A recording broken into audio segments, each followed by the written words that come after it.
Sonte do të jetë një njeri rebel, kontravers, jo sot në demokraci, si shumë që dalin, që kanë bërë këtë atë, por një njeri që ka qenë problematik, edhe para viteve 90, si për gojën e tij kundër regjimit, si për rebelimin e tij, si për sherrët e tij, një njeri që ka mbaruar Institutin e Arteve dhe djali i dy artisteve të nderuar dhe të mirënjohur të kombit shqiptar. Është njeri novator. Ky pra, sa rrugaç, më thojza, është novator dhe kërkush nuk thot që ky nuk është një kafshë pune. Por edhe njeri problematik, që nuk e mbyll dot gojen, nuk rri pa i fol, ka një zjarr të brendshëm që nuk rri dot i qetë ky njeri. Ky ka lindur për të qenë zjarr gjatë gjithë kohës.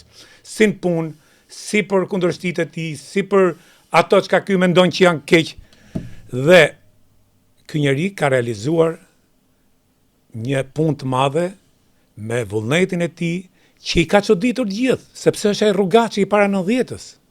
Ja për që rrugaçët nganjëherë janë njerëz që i shërbejnë më shumë se ato, burokratët, ato që i rrin pushtetit qark e ku ta diun.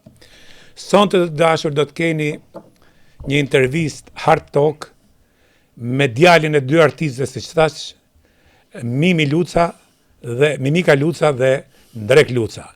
Në podcast kemi Gjergj Lucën. Syç, faleminderit edhe herë shumë që më bënë gjithë këtë prezantim, nuk e kom ditë që ti ke këtë mllëf për mua. Kaq mllëf pas ke pas për mua? Po, tash e morë vesh? Jo, tash e mora vesh që ti pas ke pas gjithë këtë akumulim në xhiro me syçin. Do vazhdoj xhiron time me syçin. Syç, më thu mua kom qenë rrugaç. A kom dalun dhe kam thonë para mediave shqiptare që un kom qenë hajdut? Po. Diti? Kom dalë bë. Tash më thujti mu. Po të bëj unë një pyetje ty se kemi kaluar finim bashk. Më thuj, a ka në njëri në Republikën e Shqipërisë në kohën e Enver Hoxhës që nuk ka vjedh?